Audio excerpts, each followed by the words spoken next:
This is TBK's Truth Frame, revealing the echoes of history across our world.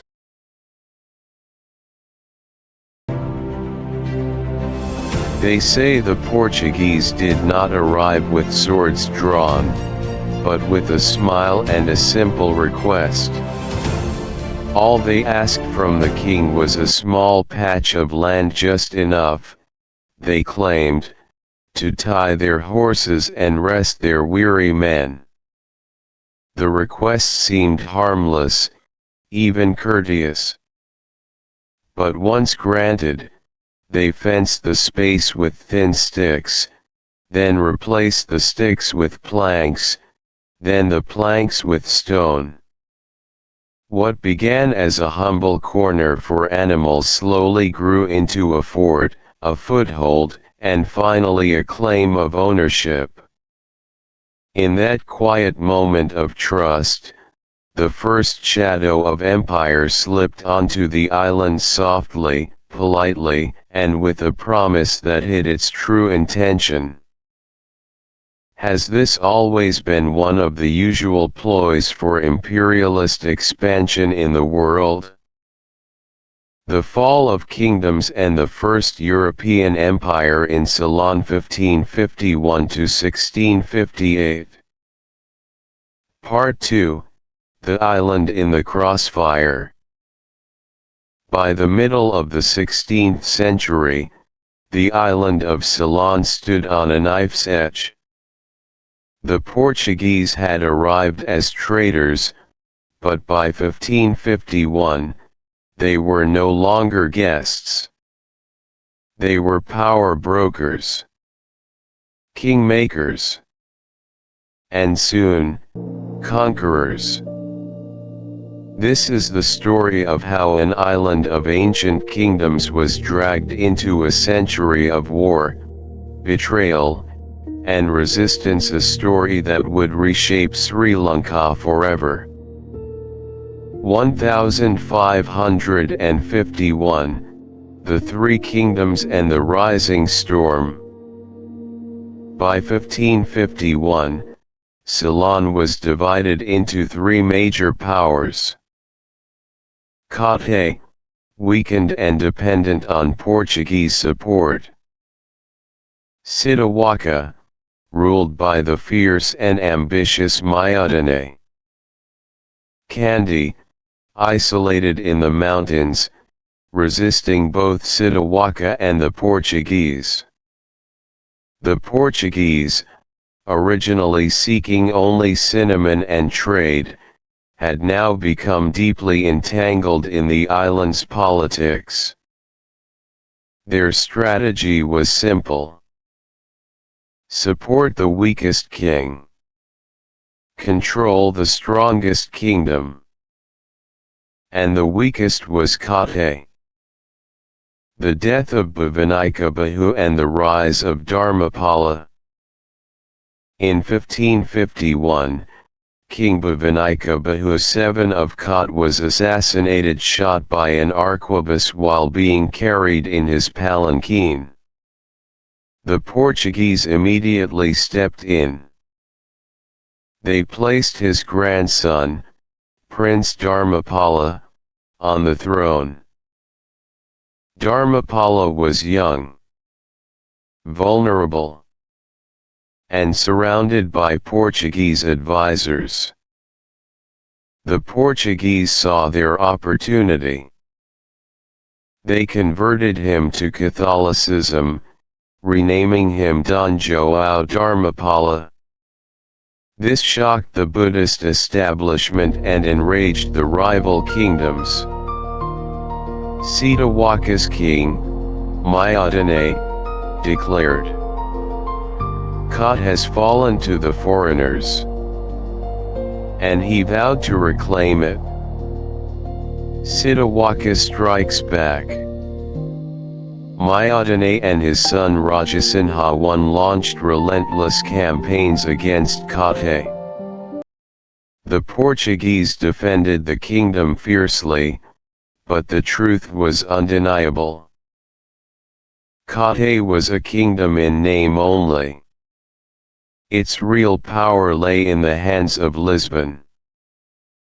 Sitawaka's armies swept across the lowlands, capturing villages, ports, and fortresses. By the 1580s, Kate was reduced to a shadow, a capital without a country. The people fled. The nobles defected. The Buddhist clergy abandoned the court. Dharmapala ruled over empty lands, and Portuguese soldiers. 1597, the king who gave away a kingdom. In 1580, Dharmapala made a decision that would change Sri Lankan history forever. He willed the entire kingdom of Kut to the King of Portugal upon his death. When Dharmapala died in 1597, the Portuguese declared, "By right of inheritance, the kingdom of Kut now belongs to Portugal." This was the moment Portuguese rule became official. Not by conquest, not by treaty, but by a document signed by a lonely king with no heirs and no kingdom left to rule. The Sinhalese people rejected this claim. Sitawaka rejected it. Kandy rejected it. But Portugal had ships, cannons, and ambition. The war for Ceylon begins. From 1597 onward, the Portuguese launched a full-scale campaign to conquer the island. Their goals were clear. Control the cinnamon trade. Control the ports. Control the people. They built massive fortifications in Colombo, Galle, Negombo, Batticaloa, and Jaffna. They imposed Catholicism. They destroyed temples. They forced conversions. They burned villages that resisted. This was the Sinhalese, Portuguese War, a conflict that would last decades. The fall of Sitawaka. Sitawaka, once the greatest threat to Portuguese power, collapsed after the death of Rajasinha I in 1593. Without his leadership, the kingdom fractured. The Portuguese moved swiftly, capturing Sitawaka territories and pushing deeper inland. But one kingdom still stood in their way. Kandy. Kandy, the mountain stronghold. Kandy was the last independent Sinhalese kingdom. Protected by mountains, forests, and fiercely loyal chiefs, it became the center of resistance. The Portuguese attempted invasion after invasion. 1594, 1603, 1629, 1630s. Each time, they failed. The Kandyan kings Vimla Dharmasuriya I, Sinarath, and Rajasinha II used guerrilla tactics, scorched earth strategies, and alliances with local chiefs to repel the invaders. The Portuguese could conquer the coasts, but never the mountains. Muslims, especially the Mappilai Muslims of Kerala, played a decisive military, naval, an economic role in defending Sri Lankan kings against the Portuguese. Their fleets, trade networks, and political alliances were essential to the resistance led by Sitawaka and Kate rulers. Why Muslims became key defenders. Several forces aligned to make Muslim communities natural allies of Sri Lankan kings. The Portuguese threatened Muslim trade networks in the Indian Ocean. They imposed monopolies on cinnamon, hurting Muslim merchants in both Sri Lanka and Kerala. The Zamarin of Calicut, one of the strongest anti-Portuguese rulers, sent his Muslim naval forces to support Sri Lankan kings. Major contributions of Muslims in the anti-Portuguese resistance. Naval power from Kerala Mapala Muslim fleets. The Zamarin's navy, composed largely of Mapala Muslims, became the primary naval force supporting King Mayudun of Sitawaka in the 16th century. These Muslim fleets disrupted Portuguese shipping, supplied weapons, and transported troops. Defending the Kingdom of Kate.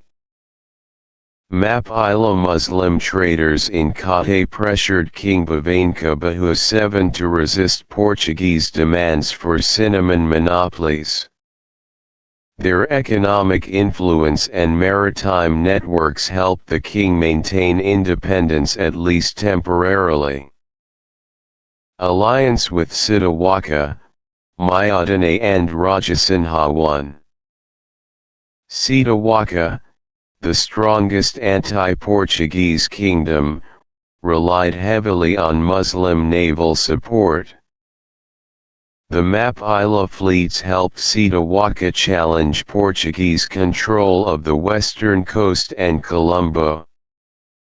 Shared anti-Portuguese interests. Both Sri Lankan kings and Muslim traders were harmed by Portuguese expansion. This created a strategic alliance. Kings needed naval strength. Muslims needed protection for trade. Both wanted to break Portuguese dominance. Why their role was crucial. Sri Lanka lacked a strong indigenous navy. The Portuguese were a maritime empire. Control of the seas meant control of trade and ports. Muslim fleets were the only regional force capable of challenging Portuguese naval power. Historians note that Sri Lanka's resistance to the Portuguese cannot be written without acknowledging the Mapila Muslim contribution. 1638, the Dutch enter the game. By the 1630s, Portugal was weakening. Its empire was overstretched. Its economy collapsing.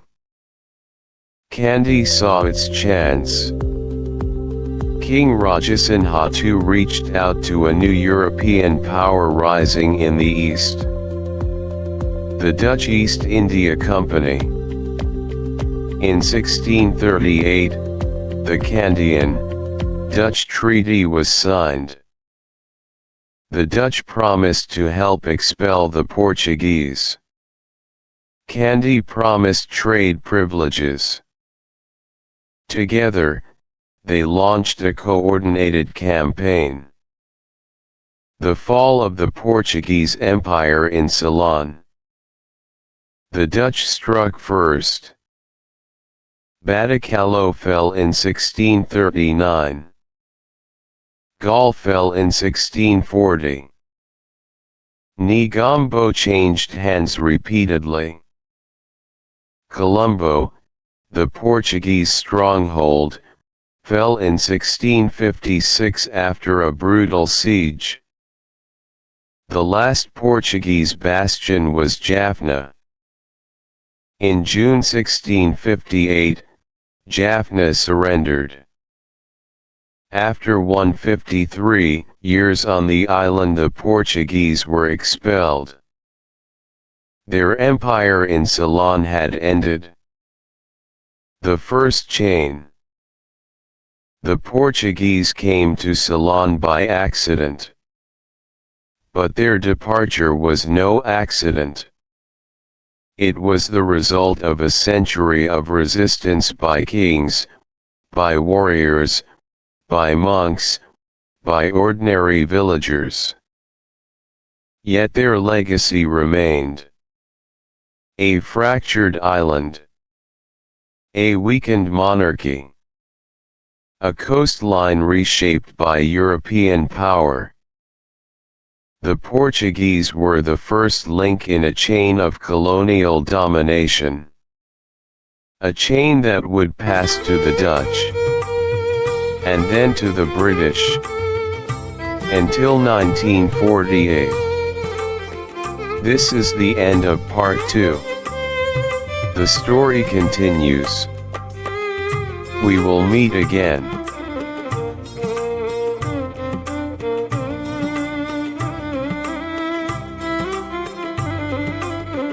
Thank you for stepping into this frame of truth. If this story moved you, share it forward and help restore the voices time tried to erase. Until the next episode, stay curious, stay compassionate, and keep the memory alive.